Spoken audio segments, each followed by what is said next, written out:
Now it's time for Perspective on the programme as we head to the second anniversary of the start of Russia's full-on invasion of Ukraine. I'm joined on the programme today by a man who knows perhaps more about the inner workings of what went on and what is still going on in the corridors of power in Ukraine than any other. Even a man who knows more about the inner workings of the mind of President Volodymyr Zelensky than perhaps any other. Simon Shuster is a Russian-American of Ukrainian origin.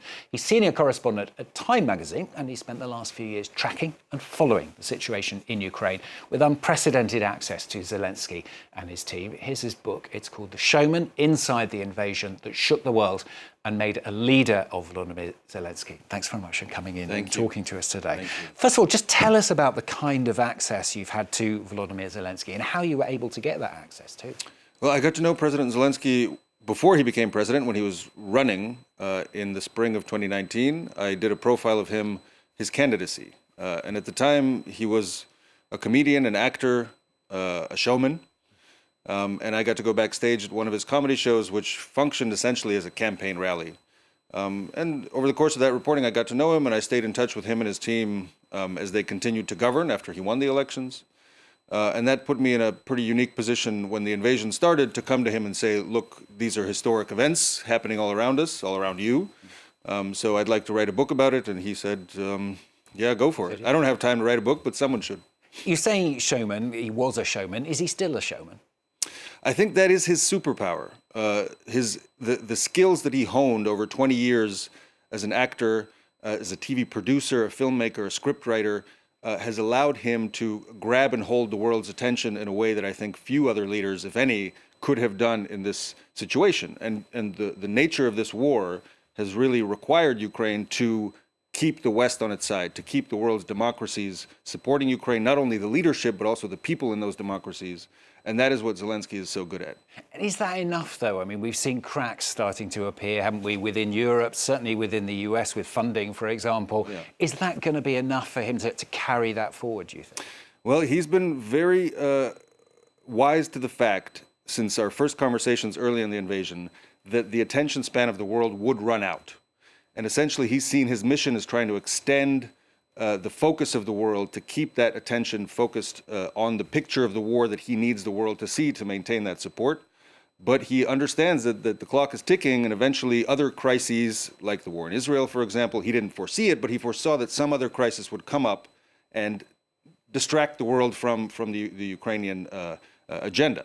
And indeed, that's happening now. He's struggling with it every day, trying to come up with new reasons to keep the world's focus on Ukraine, to keep that support going. But it's harder and harder as time goes on. I mean, there must be intensely worrying, not only for him, but for the people of Ukraine as well. It is, yeah. And we're coming up on the 2-year mark, as you said. People are getting more tired. That is clear on the streets of Kyiv. You see it in the conversations that you have there. That is also inevitable. I think in the beginning, President Zelensky and many of his close advisors promised that there would be victory, that this war would not last as long as it did. Indeed, when we first talked about it with President Zelensky, I said that my book would be published in about a year. He said, what, you think the war will still be going on in a year? And now we're coming up on 2 years. The casualty count continues to grow, and the frustration around the world, the fatigue, the desire for the war to end is also growing. You mentioned 2 years ago. I mean, 2 years ago, we were in that situation where Russia was amassing troops on the border. And everyone, well, not everyone, but a lot of people would say, surely they're not going to really invade Ukraine. What do you think was going on in Zelensky's mind and in the corridors of power in Kyiv at that point? Yeah, the book looks very closely at that decision. That point leading up, the decision Zelensky made essentially to say, everybody keep calm. There isn't going to be this large-scale invasion. And that's what he was telling his own people. The reason was, I think, as he describes it, he was faced with a variety of intelligence. The Americans were presenting a very extreme picture of the invasion, essentially Russia attempting to take over most of the country, if not all of it, whereas the European intelligence services, European leaders were telling him that the Americans may be exaggerating. So he sort of chose to believe the latter. And when it did come, panic?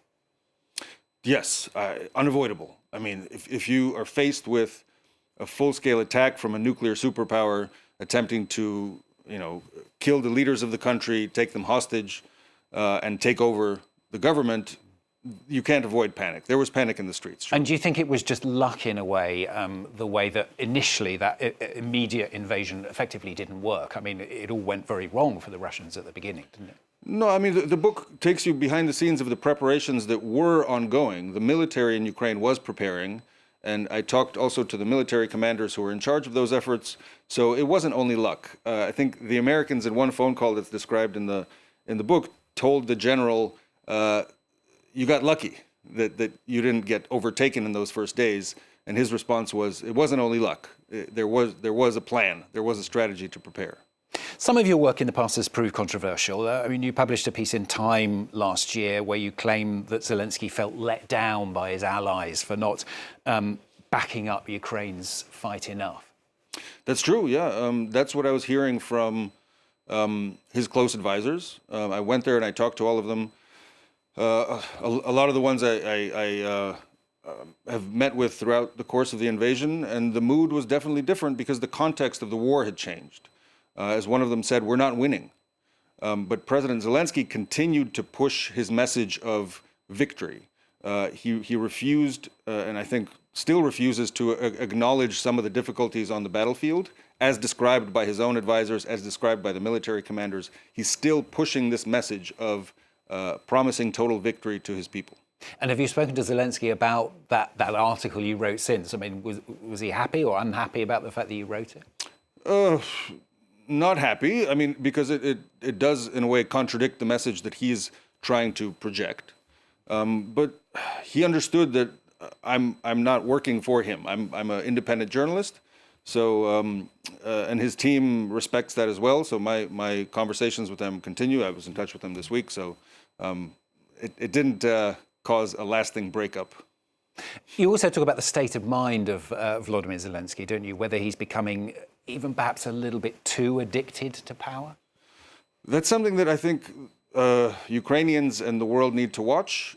History shows that it's very difficult for a leader, once granted extraordinary powers, especially at a time of war, to give them back. There are historical precedents on both sides, but generally it's something that should cause concern. Under the state of martial law over the past 2 years or so, President Zelensky has had extraordinary powers to essentially rule by decree.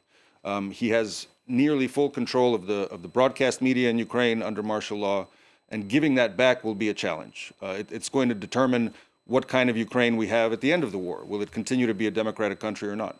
It's an important question. You talk about the end of the war. I mean, 2 years in, as we've said, no one expected it perhaps to go this far. Do you think, are you still confident that Ukraine can win and come through this? I think so. I think a lot of the pessimism, first of all, loses sight of the fact of where we started. So Russia began with the war aim of taking over the entire country, unseating Zelensky. They have clearly failed at that. So to that extent, Ukraine survives. Therefore, Russia has failed in its initial goals. But also, I think people underestimate the ability of Ukraine to sustain this war, even as Western support declines. So they are planning various contingencies, various strategies to continue to fight, to continue to push the Russians back. The main one has to do with increasing their own domestic production of weapons.